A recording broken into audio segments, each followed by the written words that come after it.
My name is Holland. I'm with Anadromous rods. I built a custom fly rod for this year's fly fishing film tour that's to be donated for raffle. And I'll talk a little bit about that rod and what I did and how the process went along. We made a short video to kind of highlight the things that went into building the rod. Give a little brief intro about myself. I got interested in fly fishing long time ago, just through chance. Met a couple people that were into fly fishing, got the chance to go with them. A friend of mine gave me my first rod, and that's how I got into that. And then natural progression of things, of course, like with many people, you start tying flies, getting into other aspects of fly fishing and the sport. Started building rods a little over 2 years ago. A good friend of mine kind of pushed me into that. It was something I was always interested in, and really enjoy the whole process, building the rod, making it look as good as it's going to fish. That way when you have your slow days, you can look down at the rod and kind of forget about the fact that you're not maybe catching as many fish as you would like. The cork grip itself, this is a custom made cork grip. I turned this on a lathe.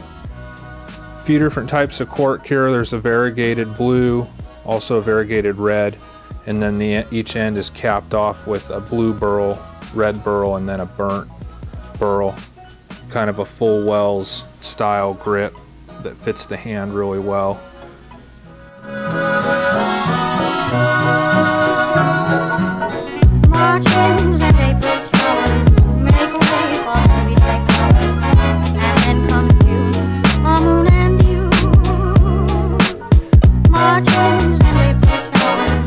The blank itself, Sage Method.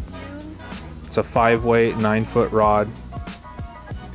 I've trimmed everything out in red, white, and blue colors. The metallic blue and silver, and then the red, all the thread wraps are red. Also added an anodized blue aluminum winding check there. Really kind of sets the rod off, stands out. Then you have a titanium coated chrome, which for a hook keeper, which is what all the rest of the guides are as well. Titanium coated chrome. Titanium coating has a little less friction than normal chrome. You get better casts and the guides last a little bit longer. And something kind of unique, what I did for this rod is actually put in some witness marks, or alignment dots you might call them.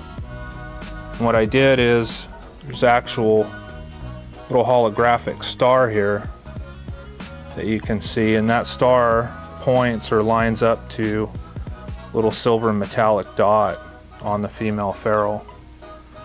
So you can line it up real easy without having to sight down the blank. Now, not only did I put the holographic stars on the male ferrules, but what I did was each one I did a little different. Started with red, being a little bigger wrap, and then went to white, and then blue. Match the rest of the rod. The stars in there are also kind of graduated, biggest star being on the red, and then white and blue getting progressively smaller. Custom reel seat that's been engraved, carved out by a good friend of mine, Eric Salato, and then actually painted by my mom. She went in and laid in some really fine detail color on it, and that's on a maple reel seat with titanium hardware. And to cap off the build, Rivers of Recovery actually donated an Able reel. Has the Rivers of Recovery logo on there. Really neat reel. Fits great on the rod, looks great on the rod, just kind of goes with the whole theme, and really just finishes the build off. Really nice setup. It's kind of a cool look. Wanted the rod to really be a showstopper, something that I could be proud of, and I am very proud of it, as well as I wanted people to look at the rod and just really kind of be inspired to buy some raffle tickets. It's for a great cause, and you know, hopefully everybody will really like the look of this rod and the theme, and pretty pleased with it.